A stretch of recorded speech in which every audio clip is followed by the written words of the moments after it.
All right, what's going on, you guys? Nick here with Nick Shine the Powers. I've got a very interesting story for you guys today. And this is actually a really big mainstream news story that actually directly relates to the Olympia. So this story is about the CEO of Amazon and also the CEO of American Media, Inc. Now, how does this pertain to bodybuilding? Well, David Pecker, who is the chairman and CEO of AMI, they also own the Olympia LLC. Now, this company also owns the popular bodybuilding magazine Muscle and Fitness, formerly Flex Magazine. Now, in addition to owning Muscle and Fitness and also owning the Olympia, they also have ownership of a tabloid known as the National Enquirer. So I'm sure most of you guys, if you guys have been watching the news, have seen this story that allegedly the National Enquirer tried to blackmail the CEO of Amazon, Jeff Bezos, who's worth $160 billion, the richest man in the world. So for reference of how much money Jeff Bezos has and how powerful he really is, $160 billion net worth. Donald Trump, the president, and being considered one of the richest men on the planet, is worth roughly $3 billion. So just compare those two numbers. So 2 days ago, Jeff Bezos put up this blog post titled, "No Thank You, Mr. Pecker." He says, "Something unusual happened to me yesterday. Actually, for me, it wasn't just unusual. It was a first. I was made an offer that I couldn't refuse, or at least that's what the top people at the National Enquirer thought. I'm glad they thought that because it emboldened them to put it all in writing.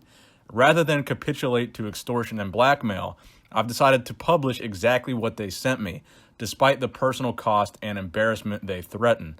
AMI, the owner of the National Enquirer, led by David Pecker, recently entered into an immunity deal with the Department of Justice related to their role in the so-called catch and kill process on behalf of President Trump and his election campaign. Mr. Pecker and his company have also been investigated for various actions they've taken on behalf of the Saudi government." So what exactly is this blackmail allegation all about? So essentially the National Enquirer published a story about the divorce of Jeff Bezos and his wife, essentially accusing Jeff Bezos of cheating on his wife. And following the publication of that article, Jeff Bezos launched his own investigation into how that information was obtained by AMI. So Jeff Bezos then claims that several days ago, an AMI leader advised us that Mr. Pecker is apoplectic about our investigation. A few days after hearing about Mr. Pecker's apoplexy, we were approached verbally at first with an offer. They said they had more of my text messages and photos and they would publish them if we didn't stop our investigation. And Jeff Bezos didn't stop there. He posted the list that was emailed to him of things that would be published if he did not meet their demands, including a below-the-belt selfie. In the email, it says, colloquial known as a dick pic.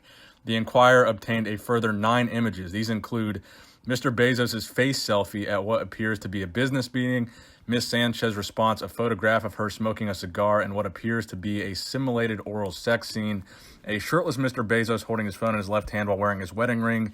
He's either wearing tight black cargo pants or shorts, and his semi-erect manhood is penetrating the zipper of said garment. A full-length body selfie of Mr. Bezos wearing just a pair of tight black boxer briefs or trunks with his phone in his left hand while wearing his wedding ring.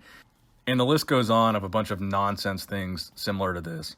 So then Jeff Bezos goes on to say what they wanted in return for not publishing these photos. He says, in the AMI letters I'm making public, you will see the precise details of their extortionate proposal. They will publish these personal photos unless Gavin DeBecker and I make the specific false public statement to the press that we have no knowledge or basis for suggesting that AMI's coverage was politically motivated or influenced by political factors, which is something that would likely be proven or disproven in the investigation by Jeff Bezos, and that's some publicity that AMI probably doesn't want. So first of all, I just think it's kind of hilarious that someone would threaten the richest man in the world and use the word dick pic in the email. I just think that's hilarious.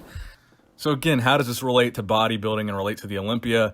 Well, again, this company is in full ownership of the Mr. Olympia LLC. So if anything happens to this company, and they're in very, very hot water right now, like this is pretty bad. This could mean more than just bad publicity for the Olympia, and it certainly means it's not going to be live streamed on Amazon anymore. As you guys remember, in the past, the Olympia was streamed on the Amazon Sports Nutrition site. Well, I think it's safe to say we're never going to see that again. It just blows my mind that anybody would think it's a good idea to threaten a man that's worth $160 billion. The things that he could do to AMI, I mean, it does not bode well for the Olympia. So I'll keep you updated on this story as more information comes out. Let me know in the comment section below what you guys think of this situation. Personally, I think it's really messed up. And as much as I would love to take the side of the owners of the Olympia, they effed up here. I mean, threatening Jeff Bezos is probably the stupidest thing that a person could ever do in their lifetime. But again, these are all allegations, and I'll keep you guys updated if any new updates come out. So again, let me know your opinion in the comment section below. Please give this video a thumbs up if you enjoyed it. Nick Strength and Power, signing out.